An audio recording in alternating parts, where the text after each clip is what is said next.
Hello everyone, my name is Dafa Fisafa and I'm a student in the University of Surabaya. And right now, I'm going to invite all of you to take a tour with me in my hometown, in the marvelous city of Surabaya. Or you can call it the city of heroes. So yeah, let's go out with me and have some fun. Let's do this.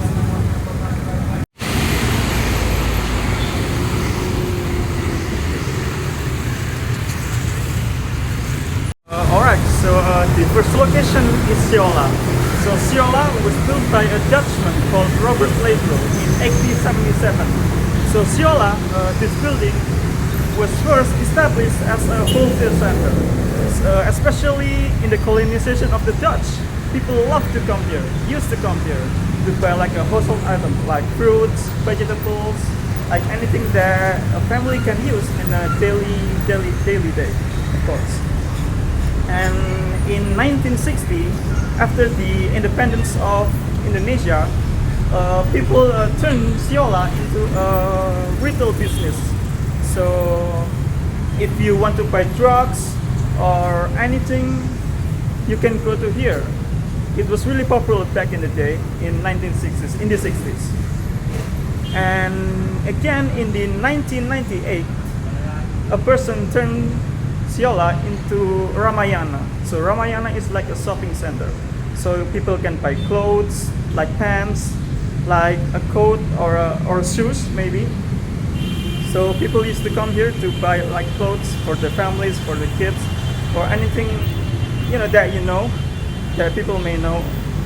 And then again in 2015, the government turned into this building into like a government official center. So if people want to if you want to make like a documents or like want to make your national ID, you go to here. And not only that, people also turn this into like a museum. So if you go inside, there's like a museum, like a really cool things like from the past. And that I said earlier that this building was now established as a government official from 2015 until now. So if you take a look in here, as you can see, it says that the mall pelayanan publik. It means that like a mall, but for like a public purposes only. Like if you want to like sign any documents or make any national ID, so you go in here. So as you can see inside, there's like a lot of chairs that people usually wait in line and grab a tickets. And you go to a person right here, and yeah, you're gonna make your national ID or documents. And if you ask me why I reviewed this place, because this place was also a part of Tunjungan. So I'm gonna take you to Tunjungan, like right there. So yeah, stay with me. Alright. So I'm in Tunjungan right now. As you can see, Tunjungan. So what's interesting about this place is like the street is like a legacy from the Dutch. So from the sidewalk into up that sidewalk, it's like a like a legacy from the Dutch. So if you can see, like the buildings right here, the buildings right there, it's all influenced by the Dutch, like a legacy from the colonization of the Dutch. So people like youngsters, like especially at night, at afternoon, like people love to come here to take a pictures because this place is so historic, so historically important in the history of Indonesia, especially in my city. This place was so important. Usually the street will also be closed because there's like a bazaar that's coming out on the street, on the road.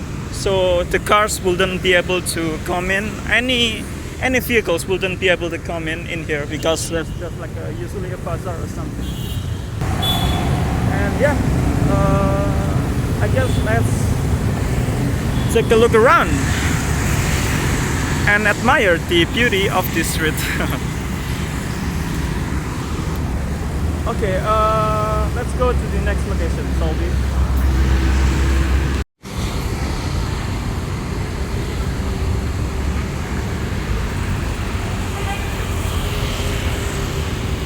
Alright, so the second location is Hotel Majapahit.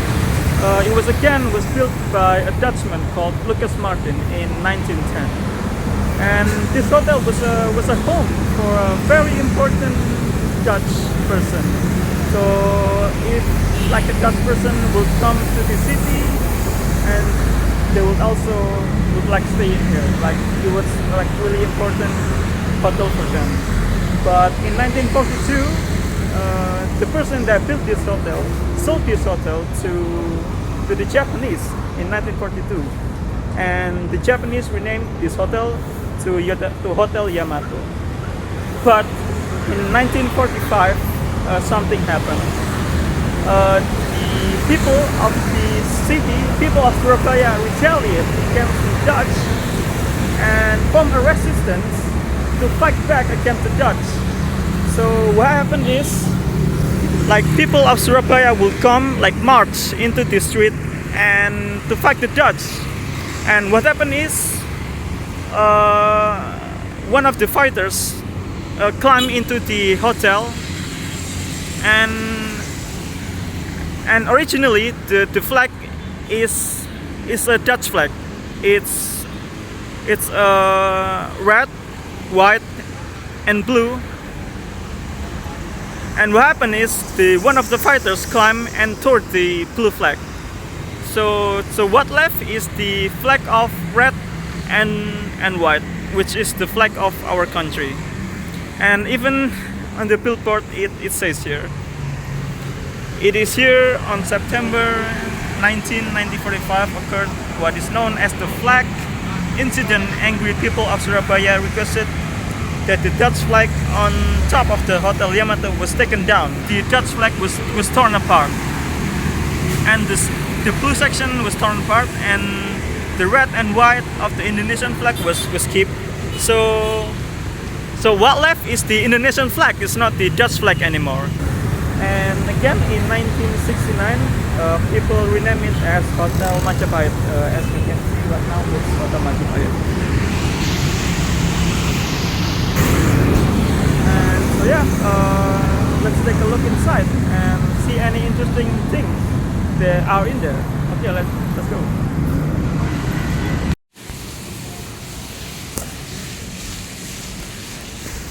Alright, right now I'm in the inside of Hotel Majapahit right now, and as you can see, there's still a lot of ancient stuff in here. For example, like a photograph. Like even the chair looks old, and there's like a piano right there. Like so many prehistoric items in here, like photographs of the past.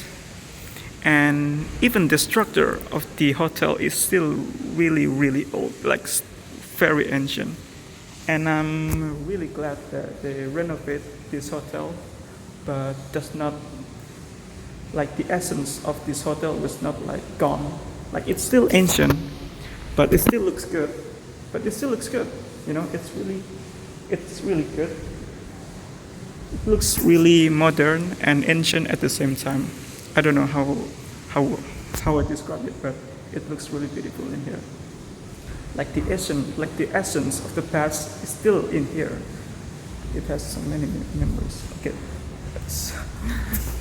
let's go that way. So as you can see, like the corridor from here to there, it looks really beautiful. Like it has like gardens and a fountain. Even the architecture looks really old. The Dutch legacy, man, it's really beautiful. I know it's a nation that colonized our country, but they do a really amazing stuff in here, man. Like the architecture looks really beautiful. It looks ancient and beautiful at the same time.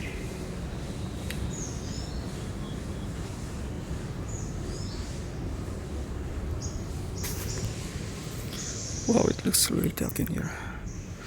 I'm not supposed to be here right now.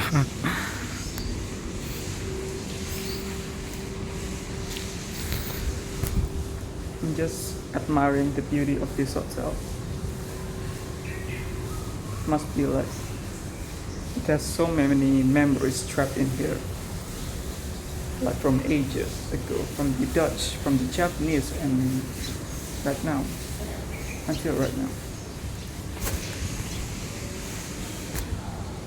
So yeah, moving on to the next location, I guess. So lastly, we are in the last location. So we are in Taman Apsari right now, and it was built by a Dutchman called Dirk van Hogendorp in 1795. So a little bit of history of this place, of this park is, so the person who built this park, Dirk van Hogendorp, was a Dutchman, right? So and he had official residence, like exactly in front of this park. So right there. So that building was called Gedung Gerahadi, but it used to be Dirk van Hogendorp official residence. So the history is, so he got bored and eventually he wanted to build a park on the front of his residence. So hence this place. So he built this place, this park, and hence the Taman Apsari. And this place has a special spot in my heart because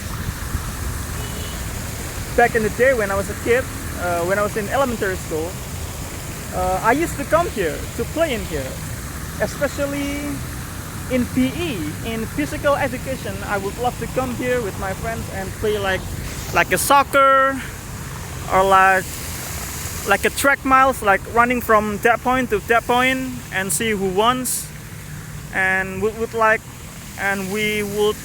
to play, I don't know, like a jumping rope or something, because this is like a pandemic situation. This park is actually closed and there's not a lot of many people in here, but in normal times this place was really crowded, especially at morning. People would love to come here and have a chat with their friends and play around and play sports. It's a really special place. And as you can see, there's a statue in here. This is the statue of Raden Aryo. This is like the main attraction of this park, I guess. And the fountain is really amazing also. And the funny story is, back in the days when I was just a kid, one of my friends used to swim in this fountain, and he would get scolded by his teachers because he will swim in here and he smells like absolutely horrible because he swims in really dirty water. So yeah, that's it I guess for this tour. I hope you enjoy it, and thank you so much for coming on with me to my tour of my hometown, of this beautiful city of Surabaya, the city of heroes.